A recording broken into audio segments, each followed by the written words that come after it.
الحمدللہ رب العالمین والصلاة والسلام علی سید المرسلین اما بعد فاعوذ باللہ من الشیطان الرجیم بسم اللہ الرحمن الرحیم۔ معزز طلبہ کرام، آج انشاءاللہ آپ کے سامنے مضاعف کے اہم قواعد بیان کروں گا۔ اس سے پہلے میں آپ کے سامنے کچھ مضاعف کی تھوڑی سی تفصیل بیان کرتا ہوں۔ یاد رکھیے کہ کسی کلمہ میں ایک جنس کے دو حروف کے جمع ہو جانے کی وجہ سے جو شکل پیدا ہوتا ہے اسے دور کرنے کے تین طریقے ہیں: ابدال، حذف اور ادغام۔ ابدال کا مطلب ہے تبدیل کرنا، یعنی دو ہم جنس یا قریب المخرج حروف میں سے ایک کو دوسرے حرف سے تبدیل کرنا، اور حذف کا مطلب یہ ہے دو ہم جنس حروف میں سے ایک کو گرا دینا، اور ادغام کا مطلب ہے کہ دو ہم جنس یا قریب المخرج حروف کو ملا کر پڑھنا۔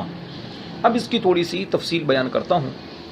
ابدال کے تین طریقے ہیں۔ ابدال کی دو قسمیں ہیں: ابدال سماعی اور ابدال قیاسی۔ ابدال سماعی کا مطلب یہ ہوتا ہے کہ عربوں سے یہ بات سنی گئی ہے کہ دو ہم جنس یا قریب المخرج حروف میں سے ایک کو دوسرے حرف سے وہ بدل دیتے ہیں، جیسے تقدا، تظنیت۔ تقدا اصل میں تقددا تھا اور تظنیت اصل میں تظننت تھا۔ ابدال قیاسی کا مطلب یہ ہے کہ جب دو حرف ایک جنس کے اکٹھے ہوں، ان میں سے پہلا ساکن اور دوسرا متحرک ہو، اور پہلے کا ماقبل مکسور ہو، یعنی پہلے والا حرف سے بھی پہلے والا وہ مکسور ہو، یعنی اس پر کسرہ ہو، تو پہلے کو یا سے بدل دیتے ہیں۔ لیکن اس کے لیے شرط یہ ہے کہ وہ فعال کے وزن پر ہو اور مصدر نہ ہو، جیسے دیوان، دینار اور قیراتن۔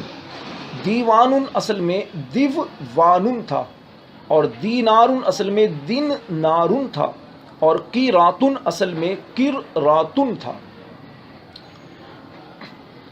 اس کے بعد ہے حذف۔ پہلا طریقہ شکل کو دور کرنے کا ابدال یعنی تبدیل کرنا، دوسرا ہے حذف۔ حذف کا مطلب یہ ہے کہ دو ہم جنس حروف میں سے ایک کو گرا دینا۔ اس کی دو صورتیں ہیں: حذف سماعی۔ حذف سماعی جیسے مستو اور زلتم، یہ اصل میں مسستو اور زللتم تھے۔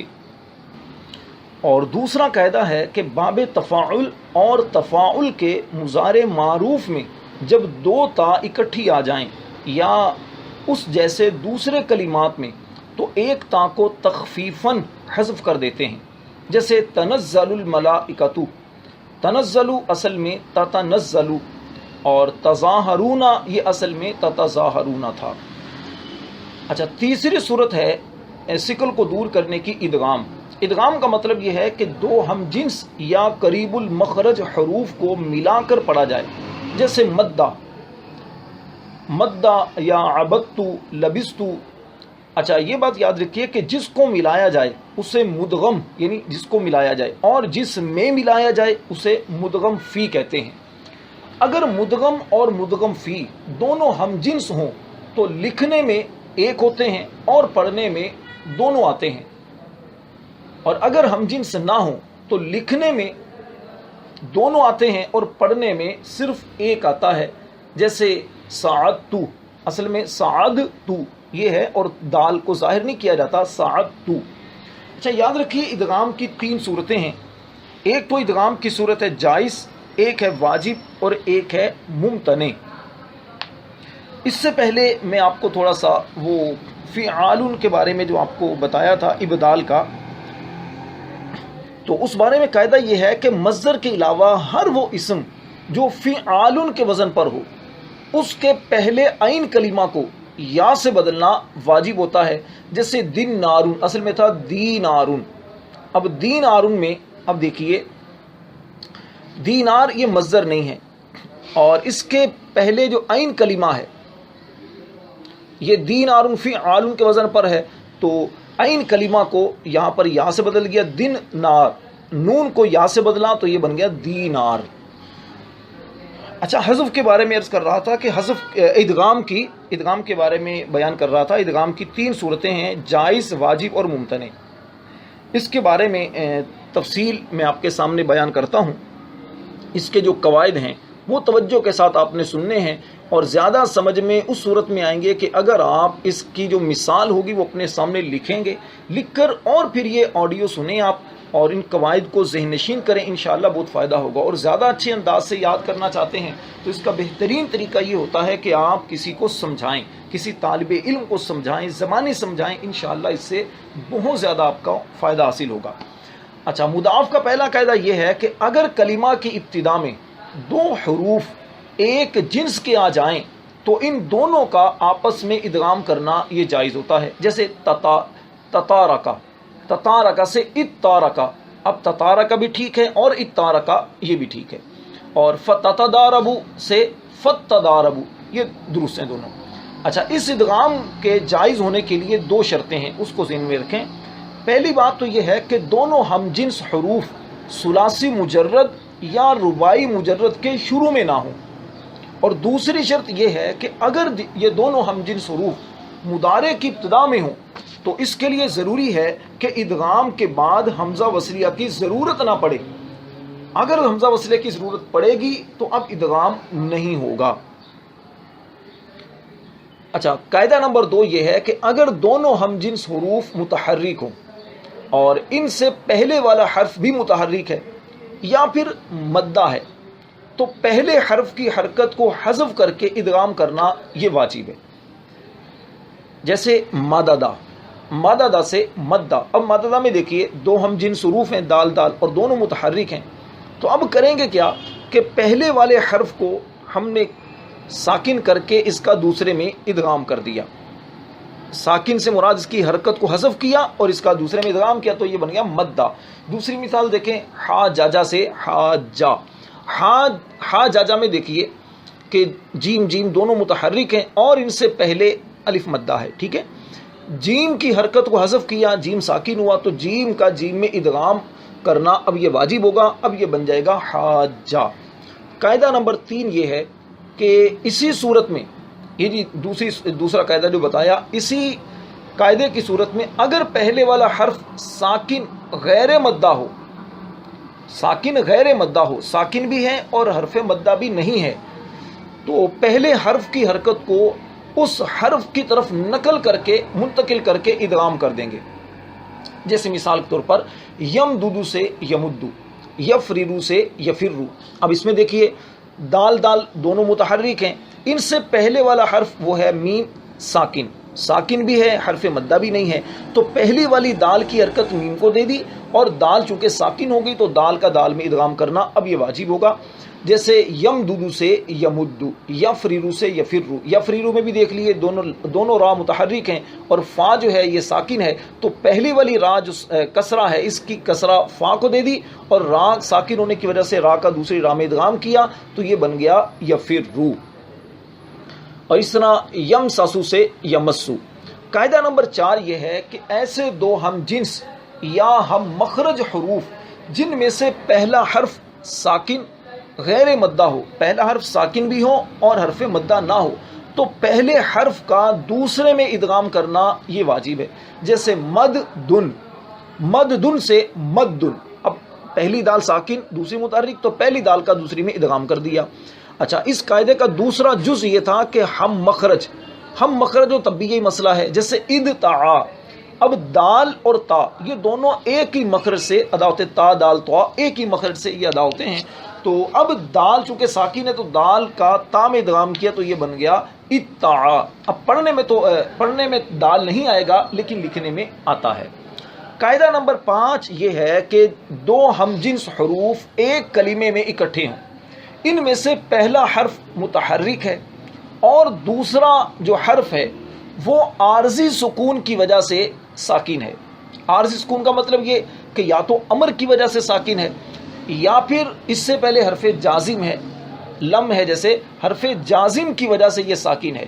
تو اس صورت میں ایسے کلمے کو 3 طریقوں سے پڑھنا یہ جائز ہے. جیسے لم یفر، لم یفری، لم یفرر. اب دیکھیے مثال کے طور پر لم یفرر ہے، بغیر ادغام کی صورت کو دیکھیے کہ اس میں پہلا حرف متحرک ہے اور دوسرا جو را ہے یہ ساکن ہے، لیکن ساکن لم کی وجہ سے ہے، خود بخود ساکن نہیں، لم کی وجہ سے ساکن ہے، تو اس وجہ سے اب اسے 3 طریقوں سے پڑھنا جائز ہے۔ لم یفرر یہ بھی پڑھ سکتے ہیں، لم یفر آپ اس پر زبر لگا کر یہ بھی پڑھ سکتے ہیں، اور لم یفری اس طرح بھی پڑھ سکتے ہیں۔ اور اگر پہلے حرف کا ماقبل، پہلے حرف کا بھی ماقبل وہ مضموم ہو، اس پر ضمہ ہو، تو اب اس تیسرے حرف کو دمہ دینا بھی جائز ہے۔ جیسے لم یمدد، اس مثال کو ذہن میں رکھیے، 2 ہمجنس حروف ہیں، ان میں سے دال، پہلی دال متحرک ہے اور اس کا پہلے والا حرف میم وہ ہے ساکن، تو میم کی حرکت آپ نے ماقول کو دے دی، میم کی حرکت آپ، اور دال جو ہے دوسرا دال یہ ساکن ہے لم کی وجہ سے، عارضی سکون ہے اس پر، ٹھیک ہے، تو آپ نے جب ماقبل میم کو اس کی حرکت دے دی تو دال کا دال میں ادغام کر دیا، تو اب اس کی 4 صورتیں بن جائیں گی پڑھنے کی، یعنی بغیر ادغام کے لم یمدد یہ بھی بن جائے گی، اور لم یمدہ، لم یمدی، لم یمدو، یہ صورتیں آپ کی بالکل آسانی سے ہو جائیں گی۔ اچھا، ایک بات ذہن نشین رکھیے کہ جتنی 4 یا 5 صورتیں جو آپ کے سامنے بیان کی ہیں، ان میں سے ضروری بات یہ ہے، شرط یہ ہے کہ دونوں حروف کا، دونوں جو ہم جنس حروف ہیں دونوں کا ایک کلمہ میں اجتماع، یعنی ایک کلمہ میں ہونا، یہ شرط ہے، یہ ضروری ہے۔ اچھا، ایک قاعدہ یہ ہے کہ جب 2 ہم جنس حروف متحرک ہوں، دونوں پر حرکت ہے، اور 2 کلمہ میں جمع ہوں، دونوں کلمے میں ہوں، الگ الگ کلمے میں، اور ان کا پہلے والا حرف، ان سے پہلے والا حرف صحیح ساکن ہے یا مدہ ہے یا لین ہے، تو پہلے کو دوسرے میں ادغام کرنا یہ جائز ہے۔ جیسے مثال کے طور پر فعل بیدن، اب فعل بیدن میں فعل بیدن ہے، یہ اصل میں فعل لبیدن تھا، تو لام کو، پہلے والے لام کو ساکن کیا اور لام کا لام میں ادغام کر دیا، تو فعل لبیدن ہو گیا۔ اب اس کا ادغام کرنا یہ جائز ہے۔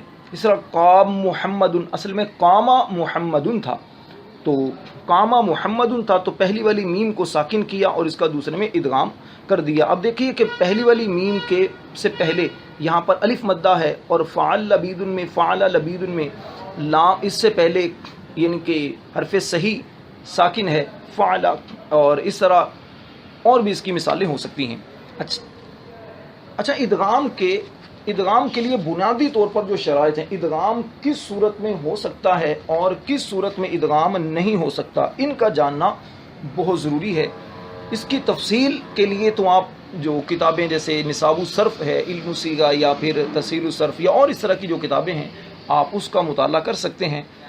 1-2 باتیں صرف بیان کر دیتا ہوں کہ جب دوسرے حرف کا سکون لازمی ہو تو اس صورت میں ادغام نہیں ہو سکتا، جیسے مددنا، اب مدد میں دوسرا جو دال ہے اس کا سکون لازمی ہے۔ اسی طرح دونوں حروف جب کلمہ کی ابتدا میں آئیں، دونوں ہم جنس حروف کلمہ کی ابتدا میں آئیں تب بھی ادغام نہیں ہوگا، جیسے بابا رن، اب بابا دونوں درمیان میں آ رہے ہیں، تو اس طرح اور بھی اس کی مثالیں ہو سکتی ہیں۔ اور ادغام ہونے کے لیے جو چیز ضروری ہے وہ کیا کہ دونوں حروف کا اجتماع لازمی ہے، یعنی ایک کلمے میں اکٹھا ہونا یہ ضروری ہے ادغام کے ہونے کے لیے۔ اسی طرح ایک شرط یہ ہے کہ پہلے والا حرف وہ مشدد نہ ہو، جیسے حب بابا، اس میں پہلا ہی با یہی مشدد ہے۔ اس طرح اور بھی اس کی مثالیں بہرحال ہو سکتی ہیں، تو اس کو آپ نے توجہ کے ساتھ دیکھنا ہے۔ اچھا، ایک بات یہ ذہن نشین رکھیے کہ مضاعف ثلاثی مجرد کے 3 ابواب سے عام طور پر آتا ہے، نصر ینصر، ضرب یضرب اور سمع یسمع۔ اللہ تعالی ہم سب کو علم نافع عطا فرمائے، اللہ ہم سب کو اخلاص کی دولت عطا فرمائے۔ جو بھی اسلامی بھائی یہ صرف میں مہارت حاصل کریں، صرف سیکھیں، میرے لیے بھی دعا کیجیے گا، اللہ مجھے بھی اخلاص کی دولت نصیب فرمائے، آپ کو آئے اپنی دعاؤں میں مجھے یاد رکھیے، اللہ میرے والدین کی، میرے گھر والوں کو بلا حساب و کتاب مغفرت فرمائے۔